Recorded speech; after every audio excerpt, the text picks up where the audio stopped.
The Nimble with Numbers team presents Chalked Blocked with Bo Big Time McBrayer. Bam! I gotta know what a $5 shake tastes like. That's hot. That's hot. I want winners, Bo.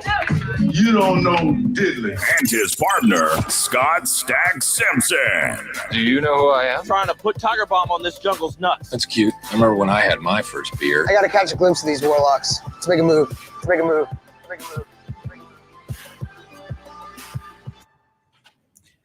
Woo! Hey, you guys! Welcome back to Chalk Blocked, the world's sexiest DFS show. For now, we are brought to you live on the Worldwide Sports Radio Network, now part of iRadio USA. Make sure you go to our YouTube, Nimble W Numbers, and smash the subscribe button. Get all our money-making, cash cow content coming up this NFL DFS season. We're going to be hammering some GPPs. We're going to be cashing every week in cash. Cash is king. Hit that subscribe button. I'm Bo McBrayer. I'm joined once again by Mr. Nimble himself, Scott Simpson. He just now stopped sweating and breathing heavily after his 2-month deck project, puppy ribbon dancing, and hanging with hipsters in Austin. We're also pleased to have the math magician Jordan Vanek back off detention to join us and be our Rain Man. Our special guest is a talented fella. I think I might have made a colossal mistake by having consecutive guests who are Philly fans, but this gentleman is a contributor, ball blast, and football guys. He's an Eagles fan, which it's disgusting, but we're honored, and it's a pleasure to bring into the fray somebody who's in that FF Thieves collective that we're blossoming in the shadows. Hashtag in the shadows. The thieves are among us, and you won't know the thieves are among you until they've already stolen the championship. We love another Florida man on the show to make more headlines. It's Sam. Don't call me Swaggy. Wagman. What's good, Swaggy? What's going on, man? Thrilled to be here. Yeah. How you guys doing tonight? Excellent. I'm doing good, and I made a promise that with 5 or more retweets, we would be playing rock, paper, scissors, shoot. So to start off the show, let's rock, paper, scissors, shoot. I think you're doing scissors. Yeah, I was doing scissors. That's one. Are we doing 2 out of 3? Is this how? Yeah, let's do 2 out of 3. In front of the camera, Swag. Rock, paper, scissors, shoot. Okay, you got me. Okay. 1-on-1. Rock, paper, scissors, shoot. Okay, you did scissors. Are you upset about it? I'm a little bit upset. I thought you were finally going to go paper there on that last one. That's such a rookie move, man. Swag, I thought you had it. Apparently, Sirianni's going to cut you for not being smart. I feel like I have failed the entire Eagles organization, and Nick Sirianni himself, the man who judges everyone by how well they can play rock, paper, scissors. Yeah, it's a test of strength and confidence. Well, we're looking for a little more competitive willpower, some intestinal fortitude, and we're also looking for somebody that Howie Roseman can pay more dead money to. Nice.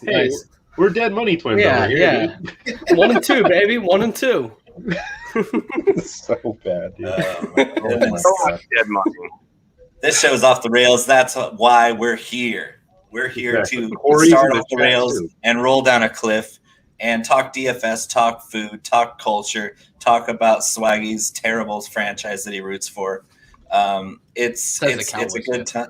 Yeah, it's a good. Yeah, I'm not talking with much room over here, but I am talking. Oh my gosh, that's hilarious. This is a great start to the show. I gotta say, I'm excited. I haven't even gotten to talk yet, and you guys are already killing me. This is awesome. I'm excited you're here, Sam. Welcome to the show. It's awesome to be amongst thieves, like Bo mentioned before. The thieves are here to stay. I was talking to Denny Carter the other day, and I just said I was in the DM group with the thieves, and he's like, "Wait, the thieves?" And I was like, "The thieves. I should have said the thieves. That's probably better. But yeah, so glad to have you on here. And we're going to talk some Eagles. Let me just jump in right away and get to the controversy that is brewing. And we're wondering if this is a troll job by Chris Sims. We're wondering if this is just because he's drunk and he forgot and he left a guy off his list. But Chris Sims, he put out his top 40 quarterbacks for this season, and I'm going to screen share. I've never done this with 4 people before, so we're gonna see how it all works. I know. I think you're lying there. That's cap, Scott. You've definitely done this before.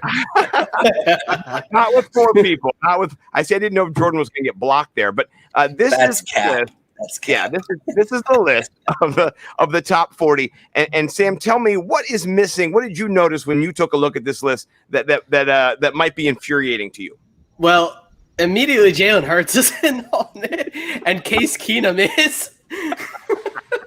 I think Sam Darnold's too low. He needs to be a little bit higher. I think it's also a crime that Trey Lance and Justin Fields are below Kellen Mond and Tyrod Taylor. What is? And Drew Lock. Drew Lock is there.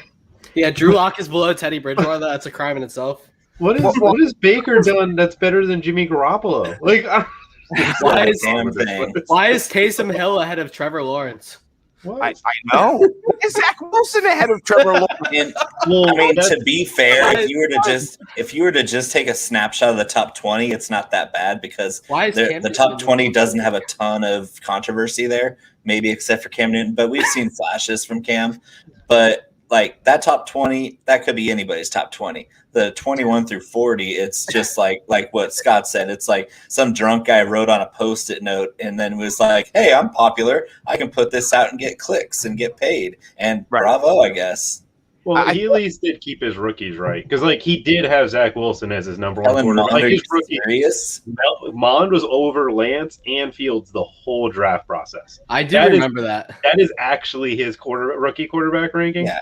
Where they all landed and Tyrod Taylor being in the top 36 or just on the list is just like very, very confusing. There's a lot going on there. I know he's 40, but why is Case Keenum on this list? Isn't he a third string? I forgot. No, he's back. Where is he? Cleveland. Yeah. But here's the thing about all of it that makes no sense to me, and that is that he basically just took his rookie rankings and didn't matter where they landed, didn't matter what they were going to do. He just said, this is, I mean, you knew where Trevor Lawrence and Zach Wilson were probably going to go, but he didn't take into account Justin Fields, Trey Lance, and their landing spot. He has Kellen Mond above both of them. That is insane. Like, that's just insane. I can't justify this. I think he is trolling us. I feel like he's like, hey, I put this out there. Wait until you see what they say. You know, I don't think this could be done in good conscience and just think this is a real list. This is garbage, honestly. So, and the Kellen Mond thing is puzzling to me because if you watch his games, you watch his film, you look at his numbers, not a damn thing stands off the page. His throwing motion's awful. He makes terrible decisions. He's got a really strong arm. He's a gifted athlete. But when you're looking at an NFL quarterback with athletic gifts, they still have to have a strong head on their shoulders and make sound decisions. And Kellen Mond is not that guy. And it's almost like he only watched the LSU game where he just went off and threw to wide open receivers all game. And like LSU's defense last year was so bad that Kellen Mond threw 6 or 7 touchdowns against them. That's how bad they were. And if you take away that game, Kellen Mond was absolute dumpster. Like, what's that? Right? What's the guy that played for Michigan a couple years ago? Shea Patterson. That's Kellen Mond, but other than the LSU game, that's how bad Kellen Mond was. And then you watch him make one big throw in his little pro day, and you're like, oh yeah. But yeah, Chris Sims had him above all these other guys before that throw at the pro day. It's insane. It's asinine. I think it's, and Chris Sims, by the way, not a good quarterback. So it's not even like you can say, I know what good quarterbacking is. I was able to learn. No, you sucked. You were terrible. You know who was a great quarterback, Chris? Your dad. I really like watching your dad. He's awesome. You know who's not good? You. And you know what you're not good at too? You're not good at identifying quarterbacks that are going to be in ranked order of anything. So here's what I'm going to do, Chris. I've tweeted this out, and I tagged you in it. You didn't pay attention to me. That's fine. I have $5,000 that I won last year from DraftKings. I'm going to put $5,000 up against this list. I'm going to make my own list. And then we'll see how they finish, and we can decide if you want to actually cash in that $5,000 and give it to me at the end of the year. But I guarantee you that my rankings will be better than Chris Sims. They just will. And I've never thrown an interception in the NFL in my life. So how about that, Chris? Adjust your rankings. Yeah, seriously, literally. It's ridiculous. Well, they got you at 23 there, Fitz. So I mean, you're not doing too bad. No, I should be in the top 15. This is ridiculous. That's the main thing I'm upset about. Let's be honest here. Ryan Fitzpatrick ranked out of the top 20, and Cam Newton can't throw the ball 7 yards. He can't throw the ball downfield. My man Fitzmagic wakes up and he's just slinging it downfield. He just wakes up and has more fourth quarter interceptions than anybody ever. I don't care. It doesn't matter. Yeah. Guess what? The Washington football team won't need him to throw the ball in the fourth quarter because they'll be crushing other teams with their defense and the stranglehold. I don't care. They'll hand the ball off to Antonio Gibson. They won't need Fitzmagic. He'll be a first half superstar the whole year. And you know what? I've got him as my best ball top QB after Matthew Stafford. So he was number one, but then Stafford edged up there just because I'm not stupid. So that's the end of my little tirade against you, Chris Sims. But do man up. Seriously, I'm not rich. I got no money, but I know you're like a millionaire. So $5,000 against you, bro. I got it. And if you're too pussy or wussy or whatever you want to say, shouldn't say that anymore. If you're too much of a wuss, let's say, to take the bet, that's fine. Just don't ignore it on Twitter. Just say that. Just say, yeah, man, my rankings are bullshit. Just say that. That's all you have to do. So he's a hack. You could also, he's a hack. This is what I like to say: is Chris Sims was Eli Manning before Eli Manning was Eli Manning, and it's like you ride that last name coattails to a lot of success that you wouldn't have had otherwise. It intoxicates your brain. You know, obviously, we're looking right at it. We're looking at the results of having a last name that means something great, but not necessarily working for it yourself. And he's been right before. Like the last couple of years, like a lot of the defense of this list is, well, look at a couple of years ago. Look at last year. He had some surprises that panned out in his favor. And I was like, yeah, but those were also, if you looked at the rest of the consensus of analysts, they agreed with what he was saying. And he would just throw in a little bit of clickbait. Now he's just like full send. I'm doing this just for the retweets, just for the quote tweets, just for the exposure. And yeah, and that's really how that's how I see it, is just he's saying, hey, my dad's Phil Simms and he's a Hall of Famer, he's a Super Bowl winner, and I'm gonna rank quarterbacks because I played quarterback. Yeah, I can't stomach how bad those rankings are, and I love Jordan's thing because it's very true. But I mean, how can you get paid? How can you get paid to put out rankings like that and stick to them like that?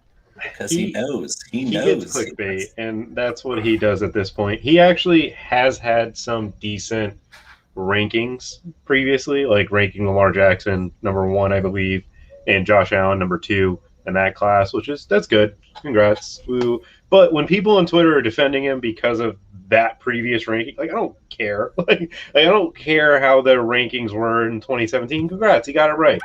If you throw 20 yards at the wall, you might get a bullseye. Like, this year could be the year where he's probably going to be wrong, and he's not going to admit it. And year in, year out, like, Tannehill was his quarterback 37, like 2 years ago. Now he's in the top 15. And like, yes, no, Tannehill has been better, but I would credit that more to, Arthur Smith's play calling. Or fired from Zara here. Can we talk about how dude? I mean, that's fair if you want. Like, he sucks. he's just the dude that's getting carries. That's about all he does, and cool. Like, that's good for fantasy. Like, he's not. I like him. He's like he's a top. He doesn't have to be good for me to like him. He doesn't have to be good for me to like him with what he's doing. Yeah, put up points. That's all I need. Anyways, with Chris Sims' list, like, Jalen Hurts being off it is ridiculous. Even though I don't like Jalen Hurts, I know Mr. Bo and Sam. I know you guys slightly do. Don't worry. I don't think he deserves to be outside the top 40. And yes, he should be a starter in the NFL. Yes. That's all Yes. I got. And we're talking about, yeah, go ahead, Sam. It's validated. Yeah, he hasn't done anything yet. It's definitely validated, but he should at least be in like the top 30.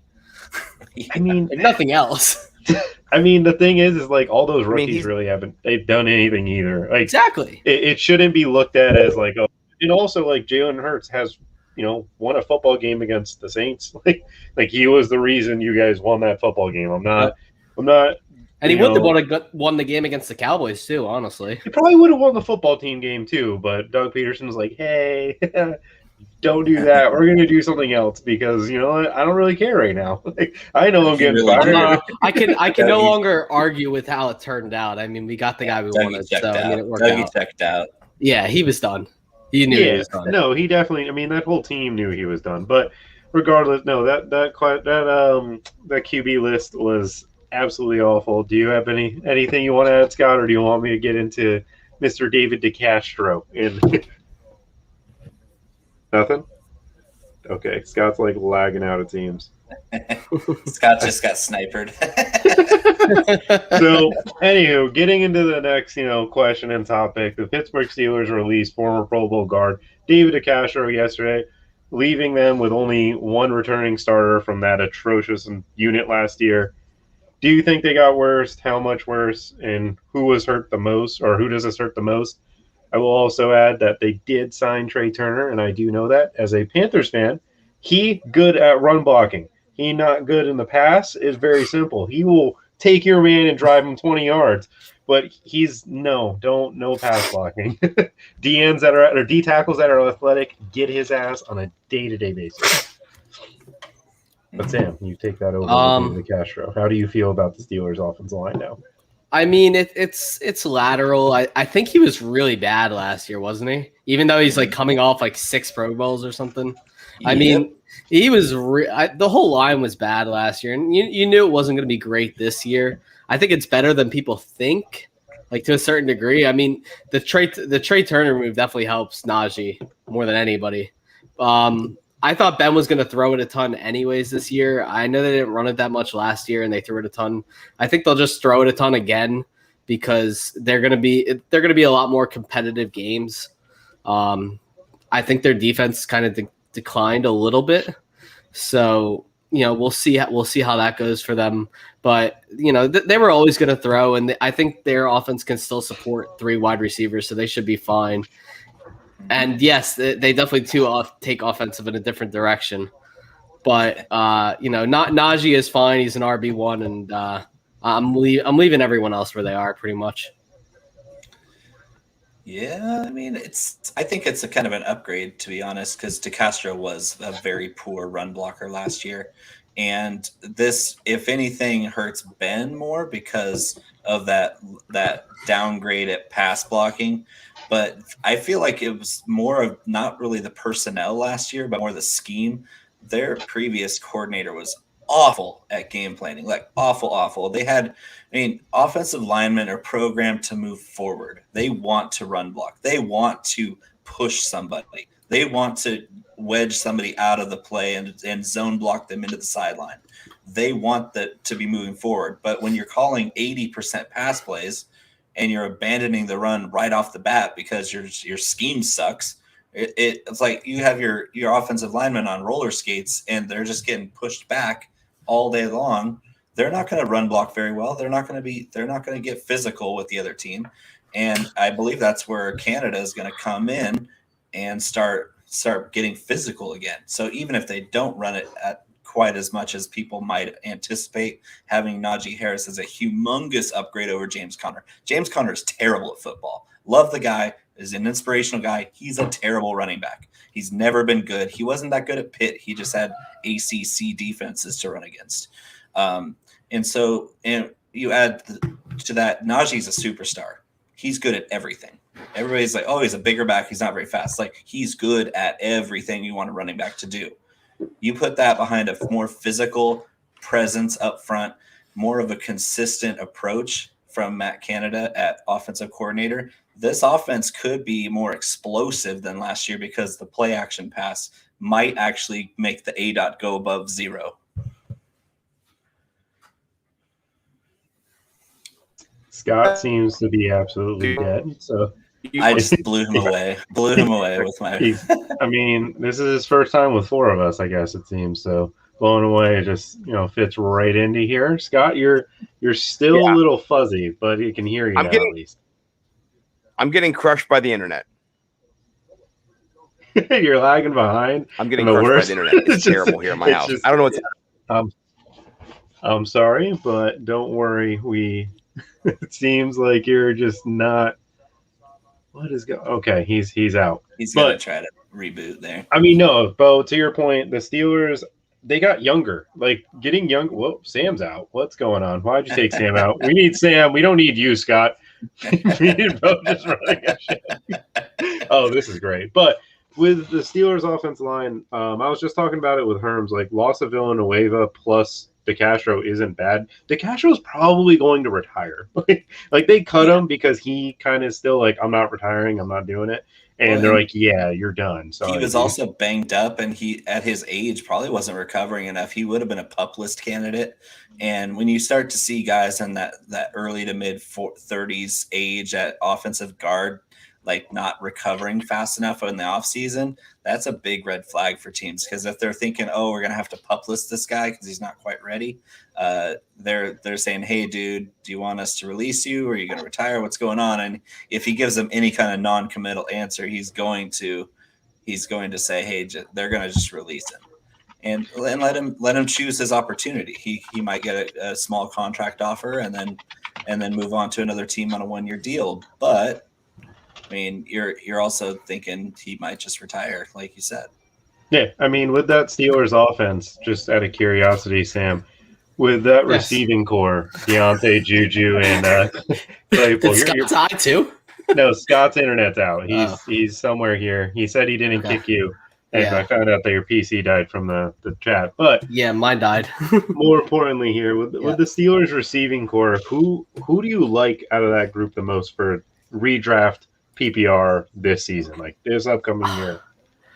I think at the end of the day, I'm going to settle on one of Chase Claypool or Deontay Johnson, and it's probably going to be Deontay Johnson because I'm going to go with the guy who I think is going to get the most volume in that offense. I can't guarantee that Claypool is going to be able to make the same plays downfield. Ben's arm is still not good. If anything, it's going to be worse than last year, probably. So we'll see what happens there. We'll see what happens here. I feel like it's going to be Deontay because he's the target hog. And I personally haven't been a Juju guy since he really badly screwed me over 2 years ago. So I'm off that train too. So I'm going to go with Deontay here. I'm glad you said that because Juju I'm the Pac-12 guy. Go ahead and fire up your Pac-12 meme there, Jordan. No worries. Juju at USC was extremely overrated. Got tons of force feeding, and then he got the benefit of some really soft coverage opposite Antonio Brown as a rookie, and he put up some pretty good numbers. And it was volume based, and he didn't really show a lot on tape. Like his success rates were higher that year than before, but since they moved him to the slot, his ability to get open is terrible. Like he's just not separating. He's just a big body. He's a glorified tight end who's a little bit faster. He's got great hands. He's pretty good in traffic, but he's not open. Like you need these wide receivers to have bigger windows, and especially for somebody with Big Ben's arm strength, is the windows being shortened really hurts Ben Roethlisberger trying to reach Juju unless they just blow the coverage. And Deontay is an outrageously good route runner. And Claypool is going to be blossoming. I don't know I think he might regress a little bit because of how insane his touchdown numbers were. Yeah, 11 touchdowns, right? 11? Yeah, he had, I think, 8 receiving, 3 rushing, but he's a playmaker in that you want that in that offense. And so, he's not going to be far behind at the end of the day, but I don't think he's going to be as surprised to these defenses. Like now they know that the guy 6'4" guy that runs a 4.4 is pretty good. And so they're going to have to focus their efforts to stop him more. And we saw that at the end of the year where it was more of the Deontay show once he was fully healthy, because they were like, oh, we can't let Claypool get loose. Juju's going to cover himself. Ebron's going to drop everything in sight. Deontay's going to drop a few, but he's going to get so many targets that it really doesn't matter.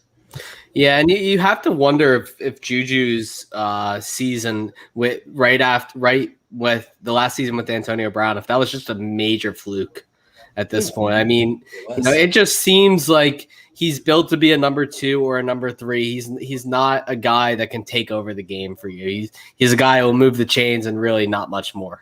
And also, you got to think of like the Ravens, how they went and now they're playing a lot of man-to-man and blitzing. Like the reception perception that I've been able to get from Matt Harmon, shout out him, on Shout the show. out.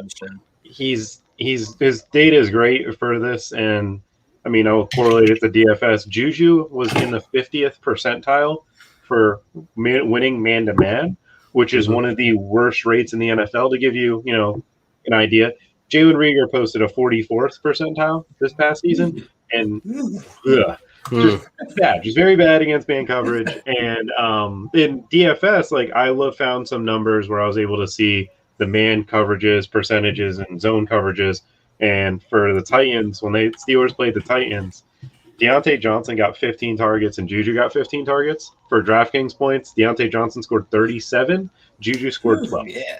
How do you get 15 targets as a receiver and score 12 points when you get a point per catch is just crazy to me. And with this season, like he's not a threat. No. He's not a threat. Yeah. If you have a wide receiver, you would hope the guy's a stinking threat to make a big play, but he's simply not. Yeah, I mean, and the difference between him and Keenan Allen, who had like similar stats last year, is that Keenan's going to get you stuff down the field. Like he can break plays. He's a big play threat, and you just don't have. Because I actually saw someone comparing the two, and I wanted to bring that up for sure. One is going to have, first of all, Justin Herbert is much better than Ben Roethlisberger. That's the big part, and the second part is Keenan Allen is just a better field stretcher at this point. Juju has not been a field stretcher, and he really wasn't. He was able to. Ben had a much better arm in that season, so I really think it's been declining year after year, and the elbow thing really screwed him up so bad. Yeah. So elbow, I mean, as a former baseball player, elbow injuries are never going to go away, no matter what you do to them. Even after surgery, you're not going to feel the same comfort level with just letting it rip. You're always going to have in the back of your mind, what if I feel something weird on one occasion? And we've seen the Michelin Man pictures from training camp already. It's like Big Ben's wrapped up in ice packs all over his body already, and it's not even midnight. We haven't started playing yet. And it's just sad because anybody who compares Keenan Allen they were comparing to Juju. Keenan Allen annihilates man coverage. Like he's up at the very top. You know why? Because he actually runs routes. He's got the same build as Juju. They're both not really explosive speed guys, but Keenan Allen plays with intelligence. And that's one thing I always look for in a player that I want to roster is how smart, how savvy to the game is this player. And it really matters with quarterbacks. It really matters with wide receivers because they have to adapt to different things on the fly. And you never see Juju adapt. He got away with a lot of stuff his rookie year, put up some huge numbers, got all this hype because he was only 21 years old. And now we haven't seen him improve. We've seen him regress and then regress some more because defenses get smart too. Guess what? There's smart defensive players all over the field, and they watch you on tape. They know your tendencies. They know when you bob your head this way that you're going to run across, and it's over. If you don't adapt as a receiver, if you're not a smart, savvy player, the league is going to take over and adjust to you. And that's why there's a lot of people worried about that. Like that, I saw the comparison that he was just fancy Jordan Matthews, and that was dead on the money. Yeah, that's dead on the money. Dead on the money. Precise. Yeah, I suffered through Jordan Matthews a long time. Remarkable like measurables as well. They're both 6'2", like 215. So it's right there for you. Man, if only JJ Arcega-Whiteside could get on the field for you to suffer, it would have been real nice. You just can't do it. Yeah, why just keep throwing it. Keep throwing it. Keep throwing it.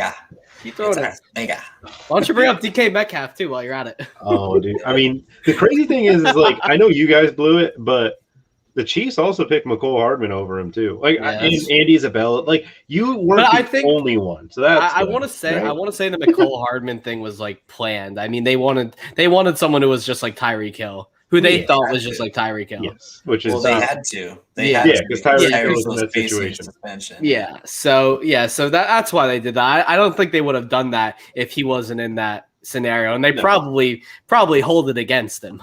Yeah, no, I only blame teams when they pick usually similar skill builds. Like the Dolphins years ago, they picked Leonte Carew and Jakeem Grant over Tyreek Hill. And that's just bad. That's just bad footballing. I don't care who you are. Mike Tannenbaum, sorry, dude. That was awful. Like, you might be coaching people how to be good GMs now or whatever, but no, not good. Not good football scouting. I don't know what you watched, but you didn't watch the right thing. Correct. Yeah, just watching Tyreek Hill at Oklahoma State before he got into trouble, and then you're like, okay, how are we letting this guy slip any farther? Yeah. So Sam, we can in good conscience continue the show until you tell us any and all controversial food takes, so we can judge you mercilessly. Go and spill it. Okay, I mean, I'll start with the one that I hear the most because I don't have many controversial food takes. I guess I'm not really a weird food kind of guy. I don't know. Says that now. Yeah, I don't know. I've always been on the non-pineapple side on pineapple on pizza. That's really the place to be. I don't think you're normal if you like pineapples on pizza. It just doesn't make sense. Yeah, and before you continue, I don't say that if you put pineapple on a pizza, the only wrong thing is that you're eliminating calling it pizza. It's called something else at that point. It's like you enjoy your sweet and salty flatbread, artisan flatbread, whatever you want to call it. Just don't call it pizza. If you put pineapple on pizza, it's a flatbread. It's not a pizza. It's not right. It besmirches the sacred inhumane. Document. It's inhumane. I see pizza as a historical document that's been etched into the fresh made dough. And so if you besmirch the document, we are just going to toss it aside. You can be something else. Just don't be pizza. It'd be me. I besmirch the document. I put ranch on pizza or buffalo chicken pizza, and Bo yells at me all the time. It's not very nice. I'm going to yell at you. It looks like a delicious buffalo ranch flatbread. Yeah. I guess start calling it flatbread. I guess it's controversial that I hate mayo and think that it should be outlawed in all states. So we do have a weirdo in our midst. I knew this guy was weird. There's something wrong about this Swagman 95. He's in Florida, dude. Well, obviously, yeah. There's obviously something. I already had a low bar of tolerance for your crazy, but so the anti-mayonnaise people, like my stepbrother, does not even look at mayonnaise. It makes it's sick. It literally sickens me a little bit when I look at it. But sour cream if you break it down to the ingredients of mayonnaise and you just look at vegetable oil and egg, it's like, do either of those things make you gag? No. That's fucking mayonnaise or but effing mayonnaise. Strike one for me. Together, it just looks. All they did was take a blender and whip it. What about sour cream? What about sour cream? Yeah, he hates sour cream. I hate sour cream. I also don't like sour cream. I'm not a sour cream guy, dude. White and creamy is just not my way to go. Besides ranch. Yeah. And guess what? The main ingredient in ranch is mayonnaise. Well, that's good because I don't like ranch. I like blue cheese. So Jordan's a hypocrite. That's all. He just likes herbs in his mayonnaise. Hey man. What about the salad cream craze that ripped Twitter like a month ago or something like that? See, Who was it that just posted weird. the salad cream shit? I tried it. I know tried Corey. I know Corey Spala tried it too. He did that video. He did that video with it. It's just strange. And yes, you are. Yes, you are. Do not lie. You are definitely. He's such a liar. He doesn't like sour cream, and I think sour cream is the only explainable one, because anytime you take a milk product and you let it kind of spoil and ferment and it gets a little funky, some people love that. That's basically what cheese is. It's just a slightly different process. That guy. I like. Yeah, But yeah, I mean, when I make homemade ranch, the first two ingredients are mayonnaise and sour cream. So Jordan, you got issues. I'm not going over your house for your ranch, Bo. I don't know what you put in it, but I'm scared. It's the same as everybody else. I'm on all cylinders with Scott here, except for the sour cream part. Ranch, bad. Yeah, we like hot sauce. We like hot sauce. Dude, This is a hot sauce stream. Bo, It's my a hot dad sauce. Yeah. loves everything from your taco seasoning to your It's Cooking Hot to everything. I promise you. He's like, oh, are we running low on anything? I'm like, no, we're good. Don't worry. We got enough. I pretty much killed the Smoke Shack, the seasoning bottle at this point. I haven't really used everything else yet. I used the hot sauce the most and the Smoke Shack. I haven't been home, so I haven't eaten tacos in like a month. So I haven't been home at all, so I haven't been able to do that. But I'm gonna make those next week, and I will use the taco seasoning for that. Taco season. Oh yeah, hell yeah, Scott. But moving on from the controversial food takes, Jordan, all we did was reveal that Jordan's a weirdo and he likes his mayonnaise and sour cream with herbs, Hey, and that's all it takes. this man doesn't like mayo, and this man doesn't like sour cream back here. All right, dude. This I'm okay with with that. Man. So at the end of the day, your ex can, hurt you, doing some things after the fact, after you guys get out of a relationship. As a Panthers fan, I'm watching Bills Mafia, and for some reason, the football team be this glorious team because they have Ryan Fitzpatrick, the journeyman who's been on more NFL teams than I've been alive. Anyways, Sam, as an Eagles fan, Andy Reid and Pat Mahomes.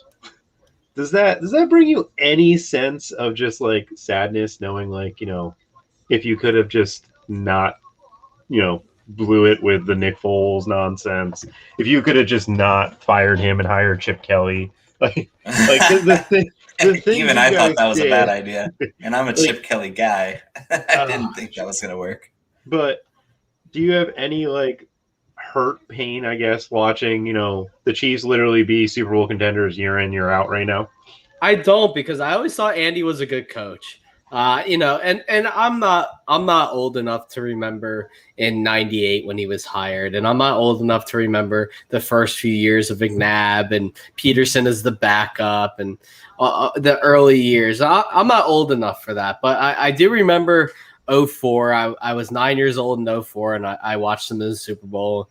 And look, Andy Reid, the hallmark with Andy Reid in Philadelphia was that he's always been terrible at managing the clock. It's like, when it comes down to the 2-minute warning, it's like his brain shut off and he just didn't know what the heck he was doing, because the stuff he would choose to do down the stretch would always mystify all Eagles fans. It was confusing because it literally seemed like he didn't know what he was doing.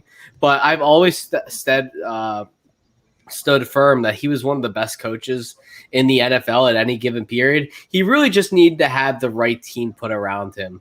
The Eagles, besides McNabb and, some of the defenses, the offenses were never really consistent with Andy, and he just couldn't put it all together.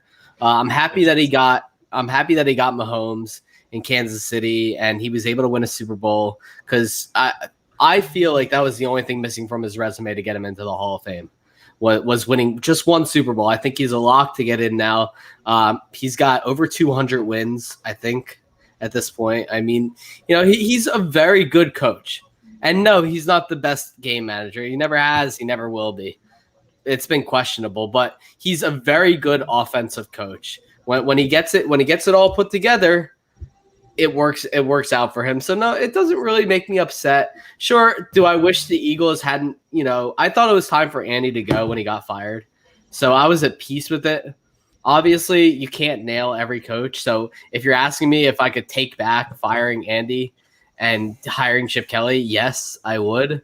But then I don't think who knows, I'm a big, proponent of who knows what the heck would have happened if something went a different way. You never know that if Doug Peterson comes and, things don't go the same way, the Philly special probably doesn't get called with Andy because he's much more headstrong and wouldn't let Nick Foles do what he wanted. Doug was always a player's, kind of a player's coach. Andy really wasn't that much. So I think it would have changed. I know it's a little bit of a cop-out. I thought it was time for Andy to leave. But sure, I would have loved a few more years with them. I mean, I think we would have made the playoffs those years, so we didn't. Yeah, I mean, as a Panthers fan. Oh, sorry. I was going to say, as a Panthers fan with Ron Rivera, that's exactly how it felt. But I mean, it's 2 years now, and Sam Darnold's my quarterback. So I don't know if we're on the right cliff here. We're to say those things out loud, like, yeah, I had Cam Newton and Ron Rivera, and now I've got. I mean, I got lucky because we won a Super Bowl. So I don't have any hurt feelings over it. Like I think I would probably feel different if we hadn't won the Super Bowl. That's fair. Yeah, that is fair. Back before then, and Andy Reid, when he was the head coach, had a ton of talent. He had Brian Westbrook. He had Terrell Owens. He had all these great players, great offensive line. Like they were. Yeah, his defense could never put it together. His defense. No, the defense was talented, but they gave up inopportune points. And Andy Reid, like you said, game management was suffering, and it was always in the clutch moments. So, I mean, we remember Terrell Owens saying he didn't get tired with a broken leg in the Super Bowl and kind of pointing the finger at McNabb. But that was all Reid. That was all Reid not putting his team in the best position to win that game that they should have won in the Super Bowl. Yeah. And Andy Reid got them there, but he also prevented them from going all the way there. And so, yeah, it was time for him to move on. And just how it happens as a good coach becomes a great coach when you put a future Hall of Famer on his team with a ton of weapons. And so it's just how it goes in the league, where you go rise and fall. And for the Philly fan base didn't like Andy Reid at the end of that tenure because he didn't finish the job. And the Philly fans are not forgiving. We all know that. Yeah, I will say that, I think it might have been Howie's first year that Reid was fired, I think. But it was the dream team that was assembled and then failed that really cost him everything. He was the one who took the fall for that. Yeah. And you couldn't fire Howie Roseman because it really wasn't him that put it together. I think it was I can't remember who was the who was running the team back then. I can't remember who was president. I wanted to say Joe Banner, but I'm not sure. But they're the ones that should have taken the blame for that. But Andy was the one who took the blame. Everyone thought it was time for him to go. It was 14 years. So, I guess it kind of had to happen. Yeah, it's good for him that he got a fresh start out of it. I mean, I love the Michael Vick years were my favorite towards the end of the Andy Reid show, because it's like, I mean, Michael Vick made me, I love Virginia Tech for the years that we had running quarterbacks. It was a fun time until he started stomping on players' faces. Marcus Vick, shout out. But with Michael Vick, it was so cool because, I mean, even Michael Vick talks about it today, where he's like, for the first time in my life, I had someone teach me film. And I was actually learning coverages. And shout out Dick Vermeil. Yeah. Shout out, imagine Michael Vick. I look at it and I'm a big Vick person. I've always been a big Vick fan. And I'm thinking if that guy would have been able to, reincarnate and be with Andy Reid from day one, the things Andy Reid would have been able to do with Michael Vick and those teams. Scary. Oh my God. I mean, just look what they did with him in Atlanta. They unleashed him right off the bat. They were like, "Hey, you're the guy. We're going to run triple option. We're going to run spread option before anybody else did it. And you're going to be the first 1,000-yard quarterback rushing." Yeah. And it was like they'd said that preseason of his rookie year. Like, this guy's going to run for 1,000 yards. He's going to throw for 3,000. He's going to score touchdowns that are going to blow your mind. And that's exactly what happened. He was the first guy to walk into Lambeau Field in decades and beat the Packers in the playoffs. And like nobody saw that coming. Everybody's like, oh, Packers are just going to stomp the Falcons. They got a young quarterback that is going to run around for a while. And then all of a sudden, you're like, oh, crap, this guy's ridiculously good. Yep. No, Vic years were freaking awesome. And I mean, now I guess going forward with this Eagles team, let's just say who are you most excited to watch on this Eagles offense and this Eagles defense with the Nick Sirianni era beginning this season? I think it's a cop out to say Jalen Hurts because everyone says Jalen Hurts. I'll go for my guy. I'm excited to watch Devontae Smith play in the big leagues. We spent the entire fall speculating where we go. We knew he would be a first round pick. We knew he would be a high pick. The one constant was that him and Jamar Chase were always top 15 picks, no matter what. So I'm excited to see what he does. I heard he put on a little bit of muscle. Obviously, look, for everyone that was worried about the BMI, we told you this was going to happen. You go to the NFL, you get a nutritionist.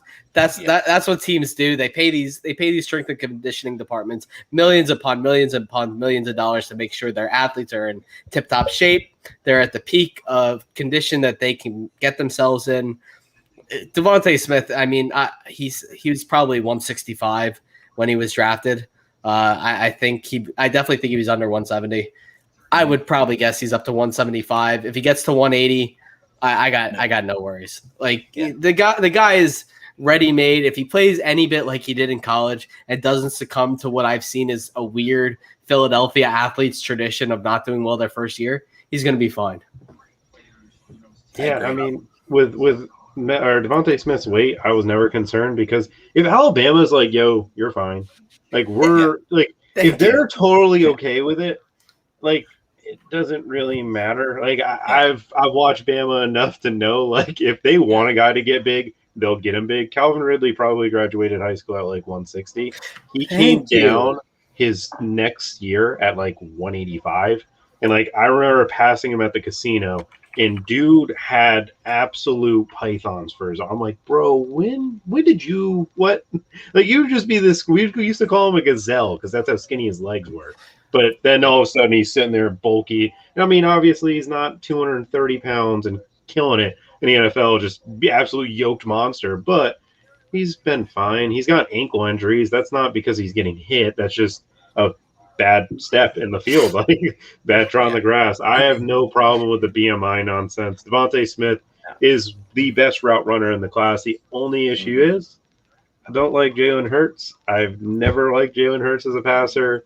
I will not. I think from a real football perspective, the way Philly should be winning ball games is running the ball and letting their cover 2 defense play like the Colts did. But you guys have a defensive line that can actually hit the quarterback, which is what the Colts are trying their best to do.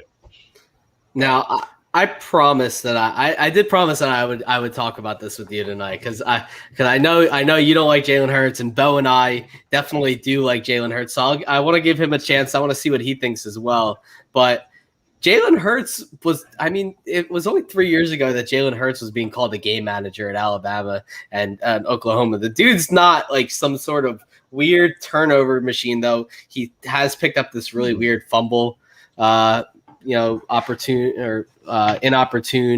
habit there. But if he cleans that up, and I'm sure they've worked with him to take care of the ball better. And, obviously he was coming in on those weird run plays before they fully subbed him in for Carson Wentz. And I think he had 4 or 5 fumbles over that. But, I'm not worried. I mean, sure, his 68 to 70% completion rates in college, when you have a lot of guys who are in the high 70s, if you're more accurate, sure. I mean, it's not the greatest college completion ratio, but I'm not thinking he's over here going to be some in the 50s completion percentage guy. I'd be okay if he starts next year at 62, 63%, like you said. but I think he can get up there into the 65, 67%. I think he'll take care of the ball. That's always been his mantra. Sure, he wants to go down the field, but he wants to protect the ball. He wants to run with the ball, and he's going to be a sort of game manager from it. I think this coaching staff is going to try and work with him to limit turnovers in his first year. I think they're going to try and open him up a little bit, but they don't really have a true deep threat. Jalen Reagor's there, but he needs to work on his confidence first. I think Jalen Reagor will be fine as the year progresses. I think if you put him strictly in the slot, let him work out of there, I think he'll be fine. Put Devontae Smith on the outside and let one of our other, roving range of options, Travis Fulgham, Wes Watkins, Greg Ward, if you want to go there. Yeah, I mean, nobody says this is a world-beating offense, guys. I mean, we're a year or two away. We got we're probably gonna have 3 first-round picks next year. And what's crazy is I am a lot lower on the Philly defense than their offense. I think that their defense is going to force them to be a lot like the Chargers were last year in the same exact system.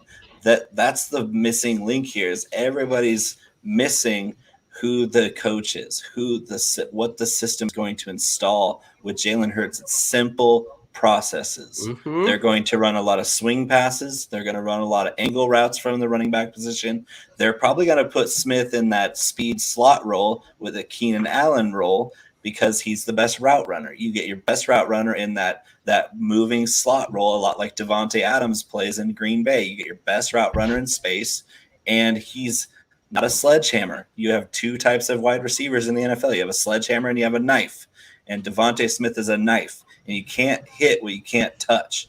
And you saw him against the best DBs in the SEC, just untouchable. Couldn't cover him. And Alabama didn't even just say, "Oh, we're not going to put this guy in certain situations because of his size." They gave him 150 targets in 12 games or 13 games. We're talking an absolute monster athlete performer at the position, and I definitely see him surpassing 100 targets, probably getting close to 80 catches, easily surpassing 1,000 yards. And I don't know about touchdowns because that role is yet to be developed, and Jalen Hurts hasn't really shown that big play ability with his arm yet. But I think with the simple processes and some of the athletes he has, like Dallas Goedert's a serviceable tight end. He's got another thing I'll put out there is my most rostered rookie running back, Kenny Gainwell. They drafted him for an absolute reason. He is going to be the Austin Eckler of this offense. And everybody forgets what he did in 2019. He was the best running back in that class if he came out after 2019, bar none. There's nobody better in that class at catching the ball, running the ball, breaking tackles. He's an absolute stud. He opted out. Everybody forgot about him. Oh, Kenny Gainwell, he's too small too. That's like he's the same size as Christian McCaffrey. He's the same size as Austin Eckler. He's the same size as all these other dual threat running backs. Put him in that spot. Miles Sanders is never going to be a big volume guy anyway. He's a pretty good fit for the role too. But they're not going to run the ball a lot. That's the moral of the story, is that defense is going to give up tons of points, especially in the division they're in with the good offenses that are getting better. Their schedule looks really rough this year. They're going to give up points. They're going to be throwing the ball a ton. They're going to be a low ADOT team. But they're going to have Reagor out there running wind sprints, a lot like Jalen Guyton was last year with LA. LA is out there. Keenan Allen's going to get 15, 20 targets because he's the only guy open. And if Allen's double covered, we're going to swing it out to Eckler 10 times a game. And Guyton might get a blown coverage every 4 games where he scores a touchdown. And that's their offense. But it works. If your defense turns out like LA's defense did last year where they were serviceable, maybe Sirianni doesn't blow games like Anthony Lynn did. That's kind of the outlook I see for the Eagles, is kind of that 8-8 or 8-9 season where they are a lot like the Cowboys, where they're going to throw the ball a lot, they're going to score a lot of points, but that's because it's necessity when they're just giving up tons of points. It's going to be a lot of up and down. Yeah, I'm not really concerned about this season. To me, this is always going to be a retooling season. If Jalen Hurts is bad, it's a rebuild and you have 3 first-round picks next year. If Jalen Hurts is good, you get to improve at 3 different spots in the first round, which is massive. So either way, for me, the Eagles will be in a good spot next year. Sirianni gets some time to work through his staff, figure out if Jalen Hurts is right. You take the year. If he plays at a good level, great. If not, you got a couple options next year that you can, work with. So. Question: do you know who's the other third round or first round pick? Because I remember you guys got the trade with the Dolphins and that trade. But who's the third? The Colts gave us a second. Yeah, the second rounder conditional. If they make the playoffs and he plays 70%, or if he plays 75%, it moves to a first. So ideally, the Colts go 0-17 and Carson Wentz plays every snap. Which is actually possible because if we saw Carson Wentz and he doesn't get any better from last year, that's definitely on the table. Worst case scenario, he plays 69% of the snaps and they make the playoffs. Just to nice, 69%. He does have a playoff run, dude. He just lets the backup take over, go win a Super Bowl, claim he did it. I mean, that would be literally the worst case scenario because that would literally be this. And he gets to go back. He gets to go back to Bible study with Frank Reich. So everybody's happy. Yeah, and Zach Ertz will probably be there by this time next year too. So let's head over to the Big Time Finish. This is brought to you by, of course, Big Time Flavor Co. BigTimeFlavor.co now. I bought that domain recently so we can simplify the URL for people. BigTimeFlavor.co. That's your place for the world's most deliciously intense condiment. Hot box, small batch, gourmet hot sauce. Yeah, as you can see, Jordan's rocking the V gear from Viridian Global. You can check out the hot box batch collection. Oh, yeah, I wore this especially for you, Bo. Oh, hell yeah. Yeah. And we have our leader. He's back. So you can also get your Smoke Shack barbecue rub. You can also we're all rocking V gear today. You can get the fuzzy the Jet Sweep Show shirt that you can't really see, and the fuzzy hot box hat looks like you got put in the dryer. Picked up some lint. It's perfect. So the Big Time Finish, you can get whatever you want at BigTimeFlavor.co, and if you enter the promo code Chalk21 at checkout, you get 10% off your entire order. That's an ongoing thing for just the listeners of this show. Chalk21 at checkout, 10% off at BigTimeFlavor.co. Big Time Finish, we're going to go 3 rapid fire questions, answer them quickly. And what do you think, Swag? You ready? Yeah, let's do it. All right. What division and pick are you in Scott Fishbowl 11? We already know, but I want you to tell everybody. Red Hot Chili Peppers, pick 12. So you're going heavy on that third round reversal, thinking that you're going to win the draft in the first 3 picks. The 12s have the draft figured out. Yeah, I think Scott agrees with you. No, Scott has a 6. I got 11. 11, yeah. So you're third round reversal, guys. I'm thinking I'm going to win the draft with my late picks, and so I'm a third pick in Red Hot Chili Peppers. So Swag's going to have to deal with me once or twice head to head this year. It's a fun division. There's going to be some beef. We got Matty Daddy in there too from the Thieves. So 3 Thieves in one division might be the all-time high. So I don't think Scott Fish knows what's happening because if the Thieves take over, which we're intending to do, it's going to be ugly for the rest of the landscape because we're a hot bunch. We are the Thieves. Yeah. So, yeah, I like the 12, the first 3 rounds. Obviously, you get 3 in the top 25 or 24, 25. 3 in the top 25. And me in the third pick, I'm looking at targets. My first 3 picks, I have a group of guys that I want to see at each round, but I'm open to not being on the very end, but sweeping up any messes that might fall my way. And then, of course, I'm known, of course, for reaching a couple rounds to get my guy. So I'm only going to say that in front of one of my competitors in my division. I mean, I want that, for me, I decided to pick 11 because I've always liked the back end of the draft. I honestly swear that I didn't realize it was third round reversal until like after people started talking. Oh, sorry. After it got like talked about a little more, and I actually got the invite, I was like, "Oh wow, it's third round reversal. I picked 11. Nice. I'll just keep it. Like I'm having a good time here." Completions matter. I want Russell Wilson. I'll say it. I don't care if anybody's You watching. just want accurate. Accurate quarterbacks plus Konami code is absolutely essential, and you also need tight ends that are going to get volume.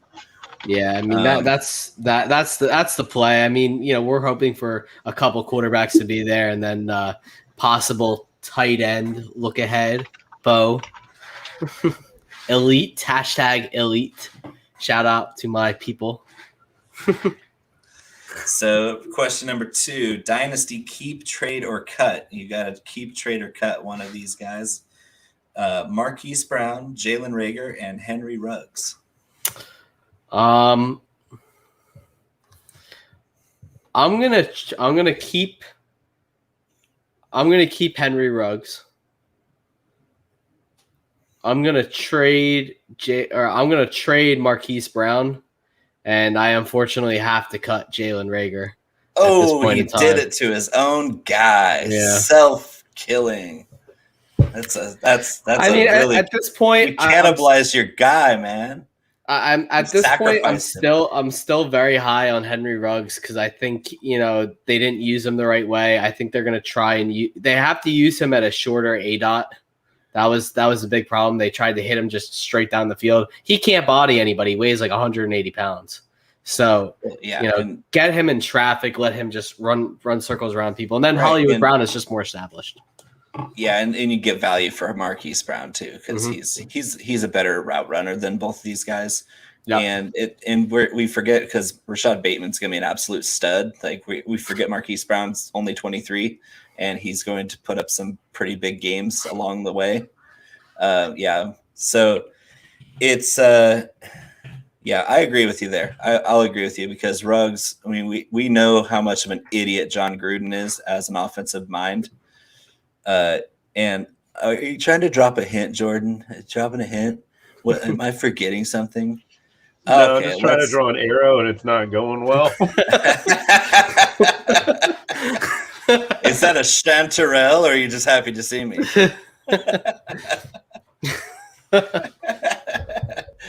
So, as of today, I am joining Swagman95 and the illustrious team as a DFS contributor for the Ball Blast brand.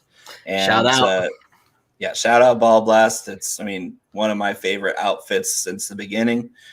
They're nothing but class. They put out great work. They have basically a who's who of talented people at their disposal. And it's humbling and it's an honor to join such a brand. So Michelle and Kate, I hope you know what you're getting into. Because it's gonna be spicy. I know you guys get ballsy, but it's gonna be ballsy and spicy.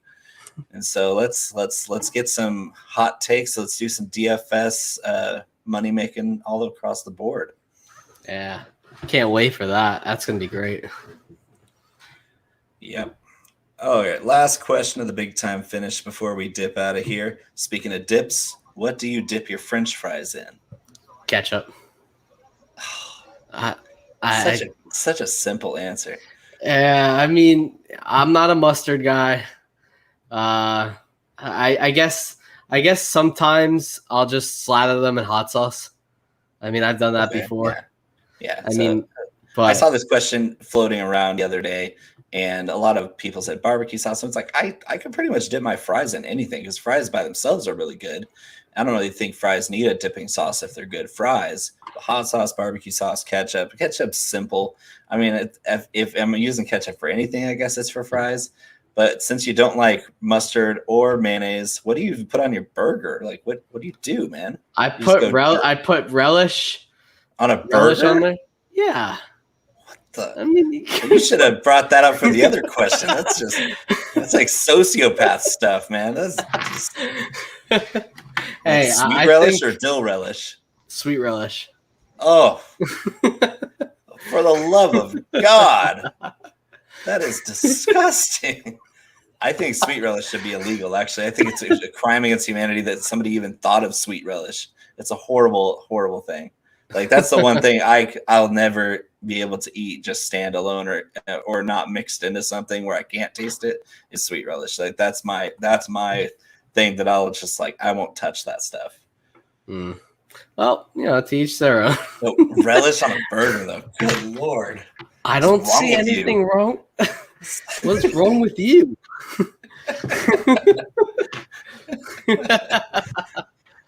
All right, so Scott, you want to send us home? He's got his mouth full. He's eating.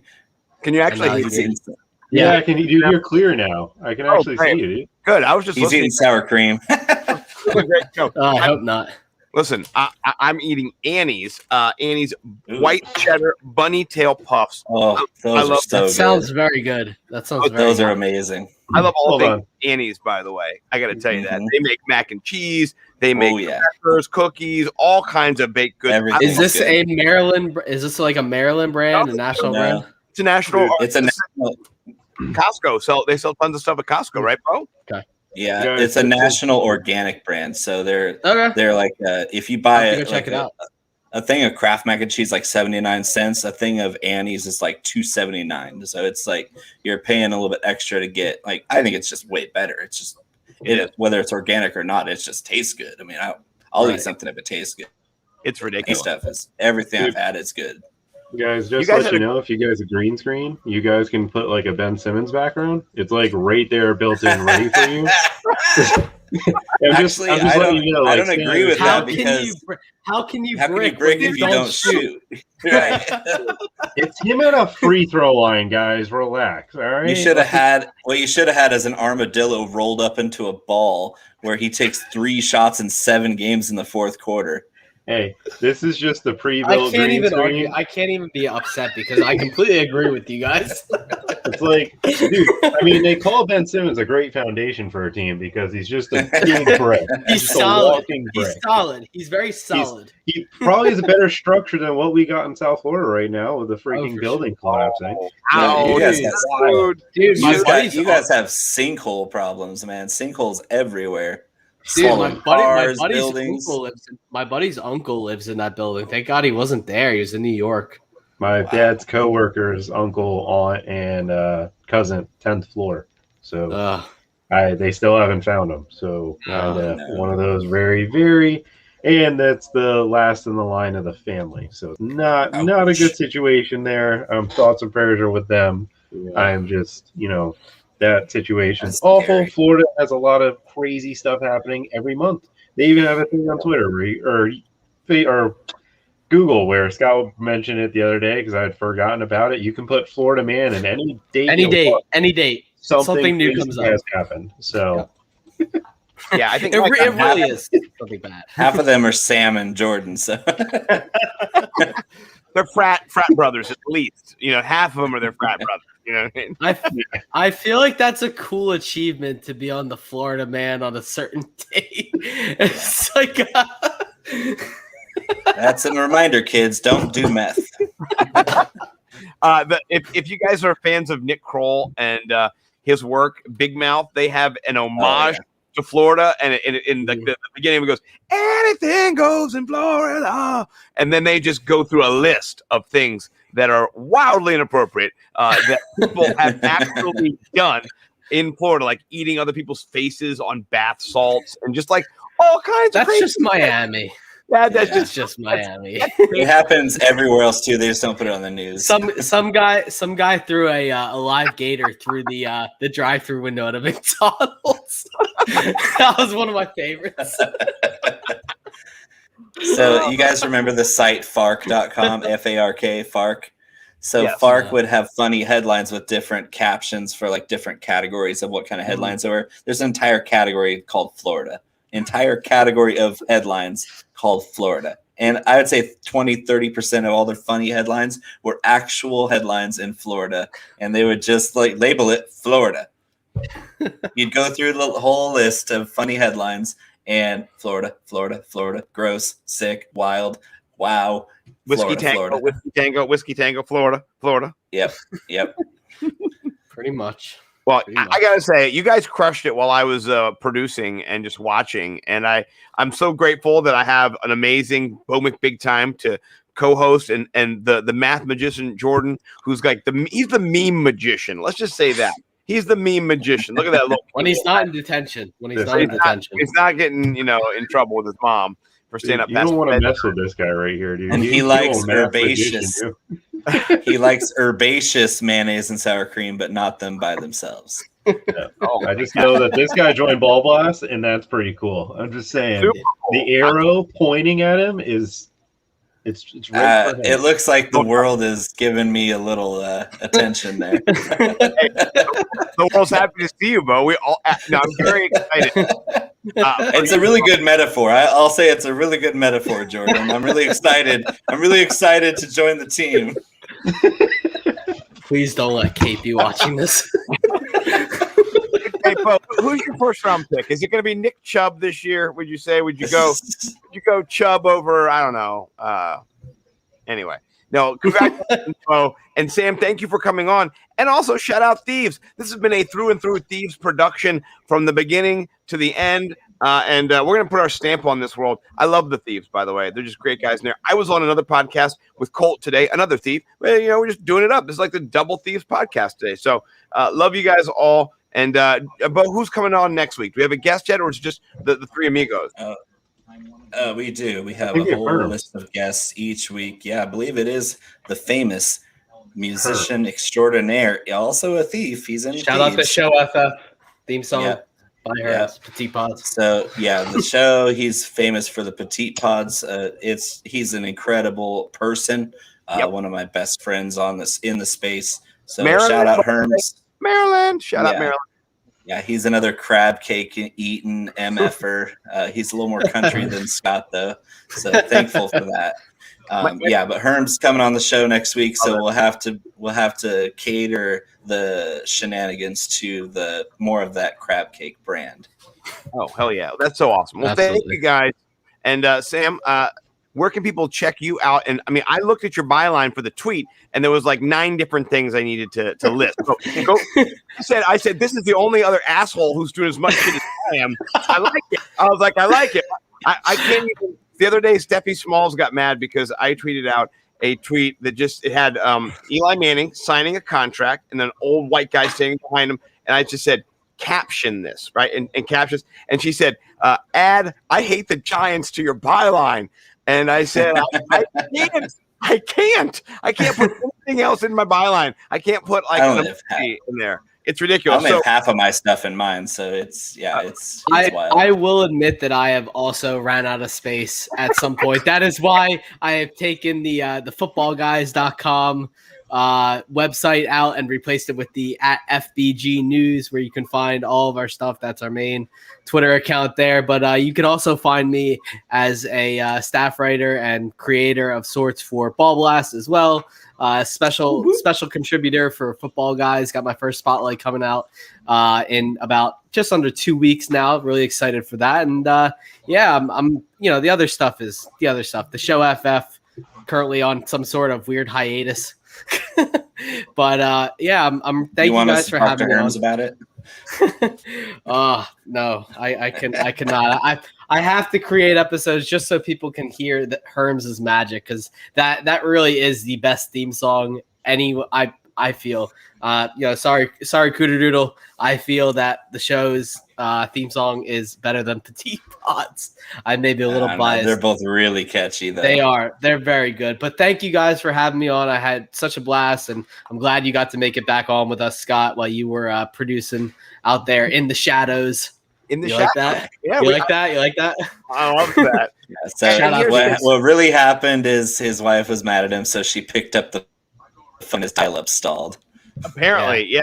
AOL. She was up there instant messaging her friends. What a douchebag! Scott also kicked me off the show, and then was so racked with guilt by what he did that he took himself off the show. Yeah, I abandoned the show. No, thank you guys so much. And I as you guys were doing this, I was buying an extender on Amazon because I've never had that problem. And then this week, it's happened twice, and I'm just like, fudge that. I can't happen anymore. So I got that Prime. Sorry, I'm an asshole. I got Prime. I know. Yeah, I've had Prime forever. Sorry. I'm just gonna I'm just gonna order it off Amazon. Stuff like that. I don't remember what's coming, and when I see a load of boxes outside the door, I don't remember what I ordered. I just assume. I just assume. Here's all my boxes. My boxes are all Viridian Global and Hotbox. And so I mean, not bad. Not a bad thing. No, not at all. So, well, I'm glad I could jump back in at the end. You guys are all awesome. And please do check out Jordan Vanek, DFS, over there. He was on my show, the FF Hot Stove, yesterday. Go check that shit out. He was fire. He talked about all the stuff that he's been up to, how he built his nut, how he's going to spread his seed across the DFS. I mean, too much. What now? I'm sorry. This is inappropriate. He's underage. I know. I'm sorry. His mom is watching this show. What are you going to tell you? His dad is watching the show. His dad's really cool, though. His dad's Nate Pulvote. I was just talking to my actual father about that. Like, Canton's going to be a little funny with Nate meeting you, and he's like, "Do I have to kick his ass? Is that what we have to do here?" Yeah, it's a dad off. Battle to the death. Who will be Jordan's true father at the end? No, I mean, just Jordan Vanek DFS. I've got a lot of things going on, but don't really care to follow me until the actual season, because at the end of the day, like, he just hit 1,500 followers. Don't listen to him at all. He's Shout awesome. out to that man. Shout out to that man. Yeah, big news. He's also really great with memes and GIFs and all kinds of digital stuff. So I love all your images that you're doing. You're going to be great at creating thumbnails for all the stuff that you go and create on your content-wise. You're going to be the man. Follow him. Denny Carter's going to follow you on. Did he follow you yesterday, or did no? Not? He didn't like the Shooter McGavin meme. That's what it was. No, he probably loved it. I'll DM him. The thing about him is he wants to win money. That's what he cares about. You know, it took Denny like 2 months after he knew who I was for him to start following me. So he still doesn't follow me. Well, here's don't mind me feeling sad. Don't mind me feeling sad. Here's the thing about it, and this is the thing I've learned. You can't make anybody. I want all my friends to follow all my friends. That's how I feel. I'm just like, oh, I love him. Oh, I love him. Oh, I love her. Oh, I love them. Oh, I love that. And then they're like, oh, he doesn't follow me. I'm like, oh, okay. Follow each other. And then they don't, and then I'm just like, So I want everybody to follow each other. I think eventually we will. My co-host, Jamie on the Fantasy Hot Stove, just got followed by Mike Clay and Matthew Berry this week. So you just never know what's going to happen. I'm hoping that me and Bo and Jordan can then get followed by Matthew Berry. Mostly Bo, though. And follow Friday. Follow Bo McBigtime, Bo_McBigtime. Follow Jordan Vanek DFS, and follow the Swagman 95. Please, people. It's Friday or Saturday or wherever you are. And you're California, I guess it's still Friday, right? East Coast, we're on Saturday time. Saturday time. Shout out my daughter Adelaide. Her birthday's coming up. She's turning 8. We're getting we have a unicorn. We're gonna fill it full of candy, pinata that bitch up. So love you, ads, and I'll have you listen to this part of the show because it's we're not saying bad words and stuff. So love you, honey. What a good father. Yeah, she knows. Hey, just don't paint on the deck, right? Yeah, no painting. Dude, I definitely yelled at my daughter and her friend and kicked her friend off the deck. Her friend was just straight up painting my deck. I looked over, there's just blue paint across my deck. I was like, the one you just finished. Are you serious? Speaking of blue paint on the deck. Oh, I'm glad you finished that deck so she could paint it for you. I went out there, and after I kicked them off, I said, I'm a huge asshole. I'm so sorry. And then I started scrubbing it off. It didn't come off right away. And I was like, no, I'm not a huge asshole. It's only okay if it comes off. You're an asshole when you tell a kid how much money you spent on their deck. I said, I spent $8,000 on his deck. You guys are painting on my deck. So a whole award. Whatever, Dad. Oh, no, my daughter told me later, you were mean. I apologize. I gave her a note that says I was a jerk. I gave her a little piece of candy, said, please forgive me. Daddy will apologize. Friend as well. And then later the night, she forgave me. Later the night, she said, you were mean, because we paint on the deck. I said, I was. You're right. And then she said, we shouldn't have painted on the deck, though. I said, yeah, you shouldn't have painted on the deck. we all kind of learned, like, I need to not be mean. They need to not paint on the deck. We're growing, and that's what it's about. At the end of the day, I'm a better dad tomorrow than I was today. And you guys can be too if you're dads. Bo's a dad. So, Swagman, are you a dad yet? I am not a dad. Are you married? Anytime soon. I am not married either. Are you living the single life? Are you living the single life? I am living. I'm still living the single life. I'm only 26. Do it.